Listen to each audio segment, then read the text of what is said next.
un jour il faudrait peut-être apprendre aux Russes à faire des blockbusters. Parce que celui-ci, c'est pas possible. Il s'agit de Coma, sorti en 2019, un film russe de Nikita Argounov.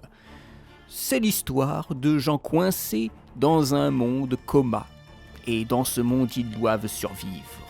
Il s'agit d'un monde post-apocalyptique en apparence, mais il s'agit beaucoup plus d'une sorte de Escape from Tarkov dans un rêve, puisque nous sommes dans un rêve semble-t-il commun, partagé, dans lequel les décors sont sans dessus-dessous, et dans lequel nous avons aussi des monstres.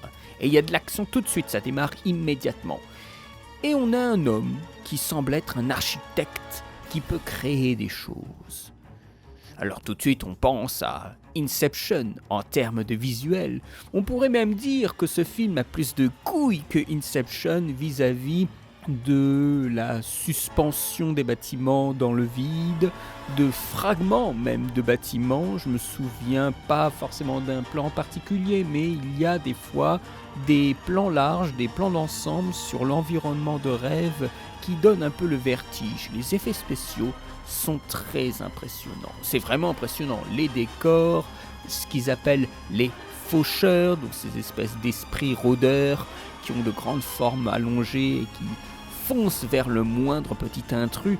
Et les perspectives aussi sont intéressantes, mais encore une fois, comme ce que je vous avais déjà dit un peu plus tôt pour d'autres films d'action, c'est le scénario qui suit pas. On peut mettre des visuels magnifiques, mais au final, si on n'engage pas le spectateur dans les séquences, eh bien ça donne un film bien vain.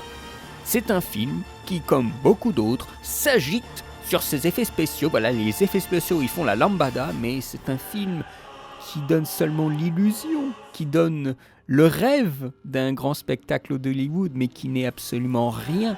C'est un pastiche, un peu comme la musique. Quand on regarde un peu plus près, on se rend compte qu'il y a des problèmes. Même les décors sont limités.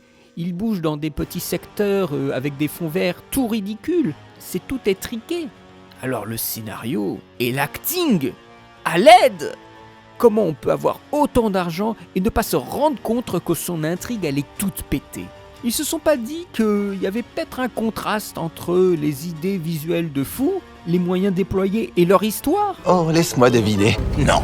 C'est une histoire cousue de fil blanc, avec les éternels militaires. On a toute une bande de personnages, mais au final, on s'en fout comme de l'an 40. Ils sont pas charismatiques, c'est toujours, et encore une fois, des commandos avec des armes, voilà. On a des armes dans le rêve, hein, vous savez, c'est vraiment comme Escape from Tarkov, avec des tenues génériques pour des personnages génériques. Et bon, l'histoire, retournement inintéressant. On parle encore de cupidité de l'homme, de sorte de secte, voilà, avec un mec qui avait un grand espoir pour l'humanité, mais finalement son projet de rêve se retourne un peu contre lui. Oh là là là là là là là là là là. C'est quand même navrant. On voit la bande-annonce, et ce projet avait été présenté il y a très très longtemps. Je me rappelle d'une vieille bande-annonce. Le film date de 2019 et j'avais déjà vu en 2017 une bande-annonce. Et on voit le résultat, on se dit c'est pas possible.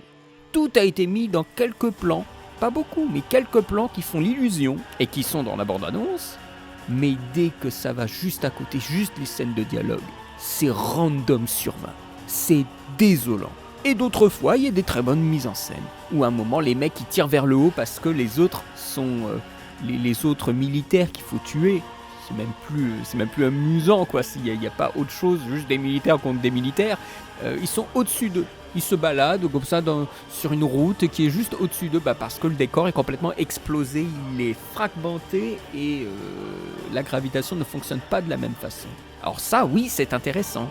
Ou un autre passage qui est plutôt au début du film, où il y a un mec qui saute dans le vide, et là, la gravité s'inverse et il tombe littéralement dans le prolongement d'une rue, à la verticale, et tout d'un coup la gravité change de valeur, et le mec, de l'effet de tomber, se met à courir. Le mouvement de caméra accompagne cette chute qui devient cette course. Et ça, c'est plutôt impressionnant. Je vous mets le petit extrait.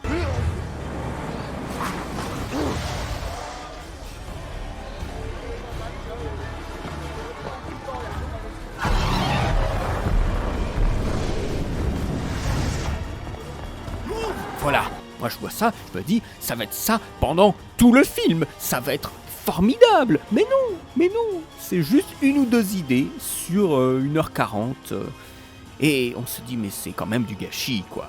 Et c'est pas le premier film à faire des trucs comme ça, avoir de bonnes idées, ou plutôt des effets spéciaux qui tiennent la route, et il y a après, c'est vide, ou c'est nul, mais c'est affolant. Alors à des degrés différents, moi j'ai vu des productions de ce type-là, des films comme The Guardians, ne regardez jamais ce truc, c'est une espèce d'Avengers du pauvre avec un loup-garou qui tient un minigun. Alors là c'est sûr, quand je dis un loup-garou qui tient des miniguns, je crois que c'est un ours en fait, ça vend du rêve, mais en fait non, c'est tout pété avec un espèce de bodybuilder un peu excité en guise de méchant, mais c'est ridicule. Ou encore August 8 qui était un espèce de truc tout bizarre avec une guerre et un enfant qui voit un robot en train de péter des gens, enfin une espèce de truc Transformers à la fin du film.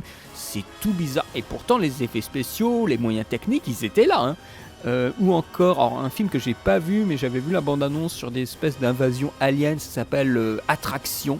On voit qu'il y a du budget, mais après l'acting, le scénario, il y a un moyen. Et je parle même pas la grande histoire, la belle histoire, mais bien factuellement raconter les scènes. Voilà, donner de l'intérêt à ce qu'on va raconter visuellement. C'est vraiment comme s'il y avait un scénario pour les scènes d'action et un scénario pour le dialogue, raconter vaguement l'histoire. Après, il faut essayer de mélanger les deux, là, un petit peu comme ça. Mais c'est... Ah là là. Alors bon, les fans de science-fiction, est-ce que je vous le conseille ? Non, regardez la bande-annonce, c'est presque tout ce qu'il y a à regarder. C'est une aventure commerciale, en fait. Avec du potentiel, encore une fois, l'idée, elle est bien, mais ça reste une idée. On est très loin de la science-fiction russe de Tarkovsky, alors là, on est tous d'accord là-dessus. Mais on ne désespère pas. À un moment, il y a des gens qui vont bien avoir des idées. À un moment, il y a bien des gens qui vont créer un super film. Sauf qu'au moment même où ils auront créé un film en Russie, ils seront pris par les Américains. Regardez Beckman Betov. Beckman Betov, il avait fait Nightwatch et Daywatch. C'était des films très intéressants, un peu fourre-tout, beaucoup d'idées. Alors là, pour le coup, il y avait une blinde d'idées. Le scénario était assez palpitant, j'avais beaucoup aimé. Et le mec, il est parti aux États-Unis. Après, il a fait la carrière qu'il a fait aux États-Unis. Mais c'est difficile de garder ses talents en Russie. C'est difficile de faire vivre un spectacle continu en Russie. Mais si on ne regarde jamais, on ne peut pas s'en rendre compte. Et on ne peut pas espérer que tout d'un coup, il y a quelqu'un qui va rester là-bas et fabriquer de merveilleux films. Mais c'est aussi en cela que je fais un témoignage avec ce film-là, Coma. Ça aurait pu être un des trois que j'ai cités, Attraction, The Guardian ou August 8. Mais je vous invite à tendre quand même la main à ces fictions-là. Peut-être qu'à un moment, vous trouverez un truc formidable et n'hésitez pas à me dire en commentaire si vous connaissez un film à grand spectacle russe qui vaut le coup. J'ai mes oreilles grandes ouvertes.